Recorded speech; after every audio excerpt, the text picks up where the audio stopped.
think the thing that I have learned in the month that I have been there, and it's something I think Drew tried to warn me about 3 weeks ago when we met.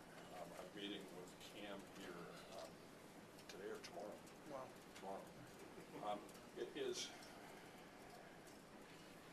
the complexity of all of the other issues. I mean, we tend to, it was a concept for me before I got back to Washington, D.C.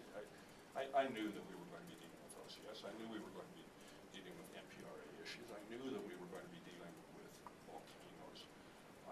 But I didn't know how quickly and how rapidly the other issues come in. I didn't know about the 400 nesting pairs of stellar iders that are left, and how that issue is so closely intertwined with the rest of the mission, especially the subsistence mission of the department. I didn't know that there are issues that just kind of pop up, like the NSTAR pipeline proposal, and how it makes sense for NSTAR, and probably sense for the Department of Interior, to make sure that they can transit that 7 miles of parkland along the highway to make that project more economically viable. I didn't know that when we went to Dillingham, that I anticipated the discussion was going to be salmon bycatch by the trawl fleet, or North Lucia Basin's pebble line, or the price of gas. I didn't know when we got there that the major topic of discussion was going to be the BLM plan, the land management plan for the Worcester Bay area.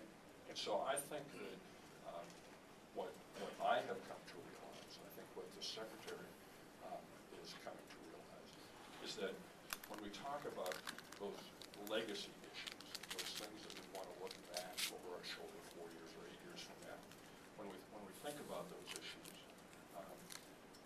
we have to remember that focus is going to be very, very important, because with the rapidity that the issues come at you, it's going to be very, very difficult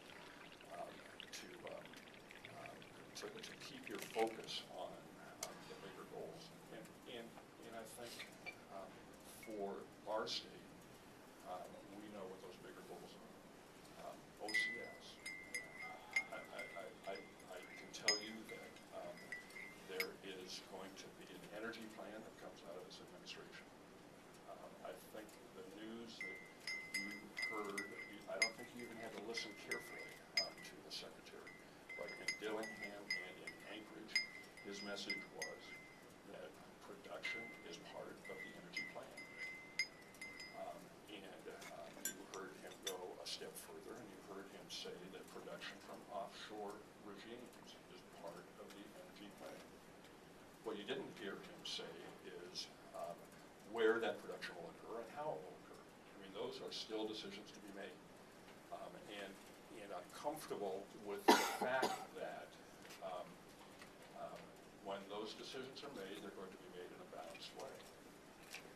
The difficult thing when you're making public policy, or when you're doing public policy, is that, and you also, all of you who were there Tuesday, heard this also. The difficulty is, when you end up with a plan, you end up with a recipe, you know how you want to move forward, you know what the goal is.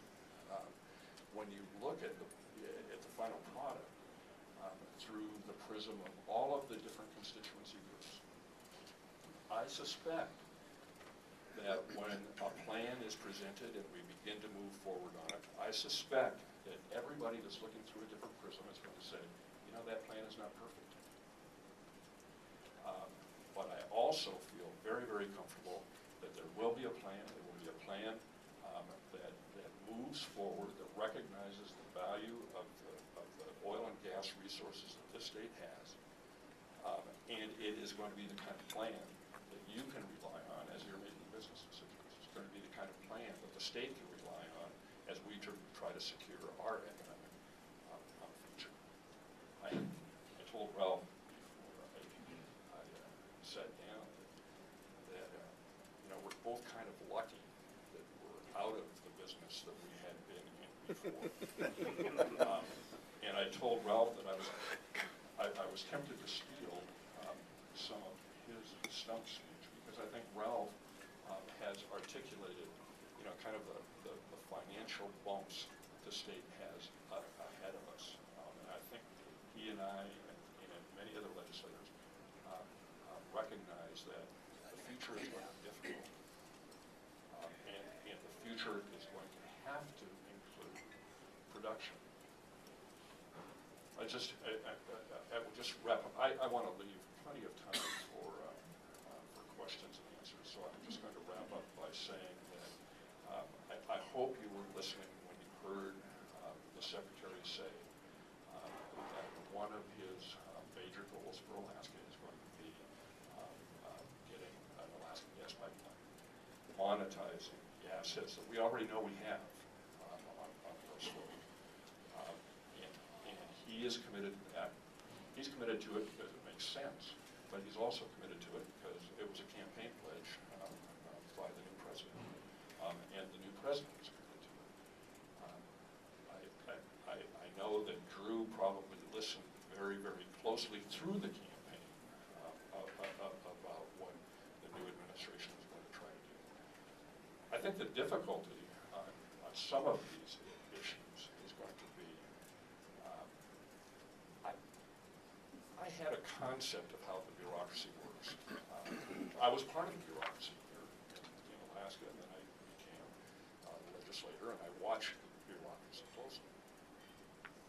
I had no idea what the bureaucracy was like in Washington, D.C. I think I can get it within the next year or two, but